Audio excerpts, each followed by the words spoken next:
전문가 모셨습니다. 김열수 한국군사문제연구소 전략실장 나오셨습니다. 어서 오십시오. 네, 안녕하세요. 네, 북한이 분단 이후 처음으로 NLL 이남으로 지금 미사일을 발사했는데요. 그렇죠. 왜 울릉도 쪽으로 쐈을까요? 우선 울릉도는 이제 NLL 이남에 있다는 거고요. 네. 두 번째는 울릉도는 한국 영토라는 거죠. 이 두 가지를 종합을 하면 네. 북한은 NLL 이남에 울릉도 부근에 사격을 함으로써 언제든지 한국 영토에 대해서 사격할 수 있다라고 하는 것을 보여준 것이죠. 네. 지금까지는 포병 사격을 통해서 9.19 군사 합의 위반하는 것만 보여줬는데 네. 이제는 그 차원을 넘어서 실질적으로 타격할 수 있다는 것을 보여준 겁니다.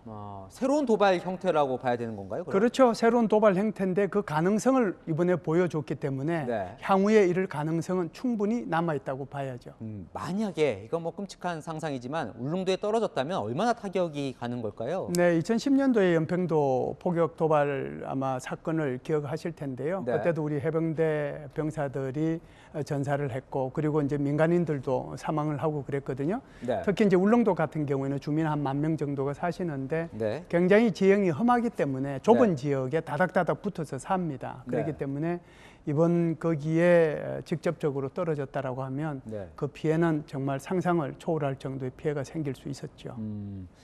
만약에 이게 울릉도 쪽으로 날아왔을 때 우리가 요격해서 중간에 떨어뜨리는 건 어떻게 가능할까요? 우리가 요격 미사일이 없는 건 아니에요. 네. 한국이 가지고 있는 철매2 미사일, 죄송합니다. 천궁2 미사일이라는 것도 있고요. 네. 그리고 이제 그 패트리어트 3 미사일도 있고, 그리고 이제 주한미군이 가지고 있는 사드라는 미사일이 있는데, 네. 이 미사일의 요격 고도는 다 다릅니다. 네. 그러니까 사드 같은 경우는 특히 이제 미군이 가지고 있는 거고, 이때의 요격 고도는 40에서 150km니까 이거는 뭐 차치하고라도 우리가 네. 가지고 있는 것이 바로 천궁2하고 그리고 패트리어트 3인데요. 이거 가지고 요격은 할 수 있습니다. 네. 40km 이내에 날아오는 그 고도에 한해서는 요격이 가능하거든요. 단 울릉도에는 네. 이런 것들이 배치가 안 돼 있어요. 네. 그렇기 때문에 만일 배치가 되어 있고 울릉도 방향으로 해서 직접적으로 날아온다면 네. 그것이 타격이 가능하겠지요.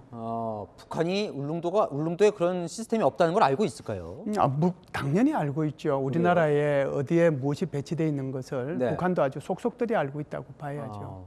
그러면 어떻게 좀 보완을 해야 되는 거 아닙니까? 지금 울릉도 쪽으로 했다는 것 자체를 알고 만약에 했다면 보완이 필요한 거 아닌가요? 네, 굉장히 좋은 말씀을 하셨는데 우리가 흔히 속담에 열 경찰이 한 도둑 못 잡는다고 이렇게 표현을 하잖아요. 네. 사실상 북한이 어디를 쏠지 모르기 때문에 네. 실제로 이제 좀 전에 말씀드렸던 요격 미사일을 어디에 배치해야 될지는 굉장히 네. 고민거리입니다. 네. 그래서 아마 이번에 그 울릉도 방향으로 갔기 때문에 울릉도를 포함해서 우리 나라 전체에 통틀어서 어디가 가장 취약할 수 있는지 이런 것을 아마 국방부에서 이번에 종합적으로 검토를 해서 필요하다라고 하면 그 부근에 추가적으로 배치하지 않겠는가. 그렇다라고 하면 울릉도도 그 대상에 해당이 된다라고 볼 수가 있죠. 오늘 울릉도 쪽으로 쏘긴 했지만 속초 앞바다, 속초에서 57km 네. 바다에 떨어졌거든요. 네. 여기에 떨어뜨리겠다고 북한이 의도를 했을까요? 그러니까 방향은 울릉도 쪽이지만. 네, 울릉도 방향으로 이제 쏘면서 네. 그쪽에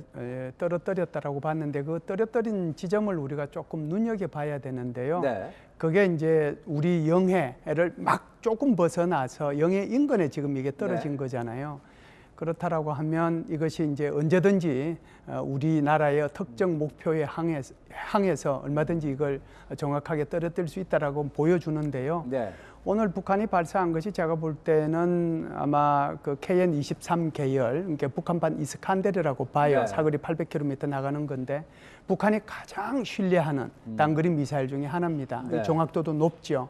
그렇기 때문에 향후에 그럴 가능성도 있고 이번에 떨어뜨린 것도 아주 의도를 가지고 떨어뜨렸다 이렇게 볼 수가 있습니다. 오늘 하루 사이에 25발, 역대 가장 많이 쏘았다는 거예요. 네. 앞으로도 그럼 도발이 더 있을 것 같다라는 생각은 드는데 어떻습니까? 네, 아침에 이제 도발을 했을 때 네. 여기에 대해서 추가 도발이 있을 거다라고 다들 예상을 했는데요. 네. 그 추가 도발이 예를 들어서 다중 미사일을 쏘는 것도 추가 도발에 해당이 되는 거고요.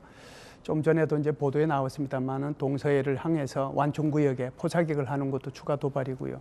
여기에 조금 더 우리가 고려해야 될 추가 도발이 있습니다. 네. 바로 그것이 북한이 국지 도발을 할 가능성이 있거든요. 예를 들어서 연평도 2010년도에 국지 도발, 네. 그리고 2015년도에 DMZ 상의 국지 도발이 있는데 DMZ와 이런 그 NLL 상 부근에 있는 지역에서의 국지 도발에 대해서 뭐 언제든지 가능성이 있기 때문에 여기에 대비할 필요가 있고요. 네. 최악의 경우에는 북한의 이 미친 전략이라고 할까요? 네. 이게 참 표현하기가 네. 학자로서 좀 애매하긴 한데 미친 사람의 어떤 전략 네. 그 차원에서 보면은 한국 본토를 향해서도 이걸 직접 발사할 수도 있거든요. 그렇기 때문에 지금 군은 경계 태세를 올려서 여기에 네. 대비를 하고 있는 것으로 알고 있습니다. 어떤 시나리오든 다 대비를 해야 할 것 같습니다. 그렇죠. 네, 알겠습니다. 오늘 말씀 여기까지 듣겠습니다. 감사합니다. 감사합니다. 네.